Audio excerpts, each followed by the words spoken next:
गुरुदेव, मुझे छोटी छोटी बातों पर गुस्सा बहुत आता है और कृपया करके कोई ऐसा उपाय बताएं जिससे मैं अपने गुस्से पर नियंत्रण कर सकूं। राधा नाम जपते हो? कितना? सिर्फ 4-5 हजार ही हो पाता है। अरे ज्यादा क्यों नहीं पता? लड़का बच्चा है क्या तुम्हारे कि तुम्हें लड़का बच्चा के ब्याह की चिंता है कि? और ये 1-2 साल पहले तक ये साधक था, अब ये सिद्धावस्था था। नहीं भाई, अब जैसे जैसे तुम बड़े हो रहे हो वैसे वैसे तुम्हारा भजन कम हो रहा रोम है। रोम से चल रहा है कह रहे। काउंटर से हमको जप के अधिक से अधिक नाम जप करके दिखाओ।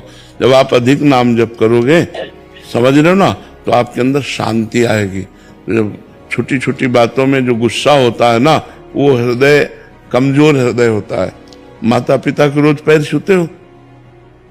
देखो सब गलत करने लगे। छोटे थे तुम, सब बात सही करते थे। रोज माता पिता के पैर छुआ करो, ठीक है? रोज पैर छुआ। सब संतों को प्रणाम किया करो। करते हो संतों को प्रणाम? संत करते हैं इसको। इसी में तो बिगड़ गया। वो 1-2 वीडियो चले गए हमारे साथ के, हाथ तब से सिद्ध हो गया। छोटा बच्चा था तो आके पद्मासन में बैठा और पास में वार्ता हुई तो वीडियो चला गया। तो इसके बहुत फ्लावर क्या कर फॉलोअर हो गए। अब वो सिद्ध हो गया। नहीं, गलत बात। सब संतों को प्रणाम किया करो, माता पिता के पैर छुआ करो और खूब नाम जप करो, ठीक है? चतुरासी जी का पद आता है कोई? जी के पास 12 पद तो अच्छे से आते हैं। 12 पद अच्छे से आते हैं? हाँ ठीक है, बहुत अच्छे बच्चे हो। गंदे बच्चों का संग मत करना, कोई गंदी बात मत करना, नाम जप करना, माता पिता को रोज प्रणाम करना। यहाँ के सब संतों के चरणों में श्री हरिवंश, जो संत मिले श्री हरिवंश, तो धीरे धीरे ठीक हो जाओगे, ठीक है? अब तो विलंब ना कीजिए लहती जूद, अब तो विलंब ना कीजिए लहती जूद। लीजिए देग बुलाए प्यारी, लीजिए देग बुलाए प्यारी।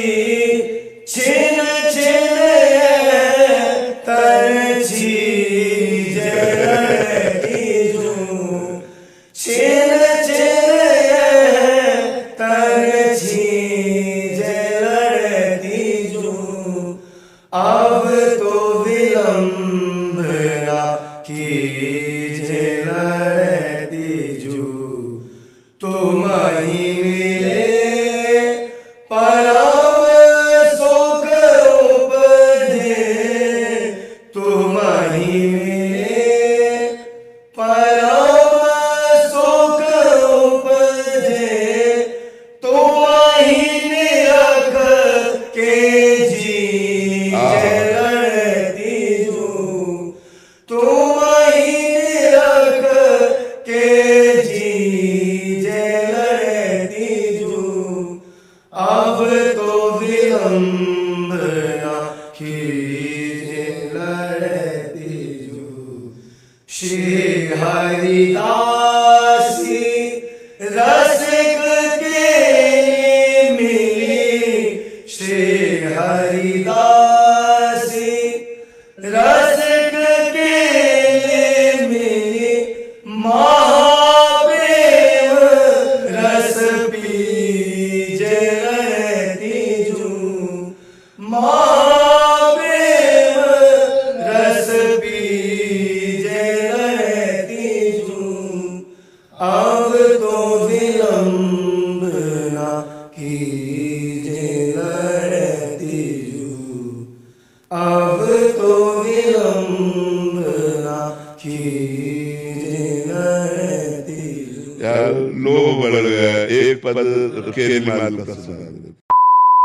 मदन मोहन का टीला दिखा है? इस टीले पे चढ़ करके एकांत में दोपहर के समय खूब रोए कि भगवान मुझे वृंदावन भासते हो। कहीं भी अगर एक कोने में मैं पड़ा रहूं, वृंदावन से कभी बाहर न जाऊं, मेरा जीवन सार्थक हो गया। प्रभु अब मैं रास के बिना नहीं जी सकता, अब मैं वृंदावन के बिना नहीं जी सकता। जब खूब रोए, घंटों रोए और रो करके सोचा कि अब चलो काशी चलते हैं। पुनः जैसा हमारा जीवन था, जोई उतरे तो एक छोटी सी इतनी बड़ी लाली गौर वर्ण की हमारा गला पकड़ा, दोपहर का समय था और बस ऐसे घूमने लगी चारों तरफ और बोले जाएगो बाबा जाएगो। तो हमारी तो कुछ समझ में नहीं आ रहा था कि भाव में एकदम उतरे थे, अच्छला छिनाए से चल दिया। जब आगे चले तो हमारे दिमाग में आया ये लाली क्या कह रही थी, जाएगो बाबा। हम ऊपर सोच के आए कि काशी जाना है, ये क्या ये लाली क्यों? लगा यार श्री जी तो नहीं थी, लौट के आए, हमें लगा कि किसी गोस्वामी की कन्या होगी। तो लौट के आए, वहाँ आस पास पूछा, बोले यहाँ तो बाबा जी रहते हैं सबसे, यहाँ तो कोई कन्या है नहीं, लड़की है नहीं। बस हमारे समझ में आ गया कि हमारी लाडली जो हमारे छोर को पकड़ लिया। जिस आश्रम में रहते थे उस आश्रम में गए तो पहले से एक संत खड़े थे। उन्होंने कहा बाबा एक महेशानंद गिरी जी संत हैं, आप उनको नहीं जानते, उन्होंने आपको देखा है, वो आपसे मिलना चाहते हैं। बोला क्यों? जब जानते नहीं तो क्यों मिलना? बोले हमें पता नहीं लेकिन आपको बुलाया। हम गए,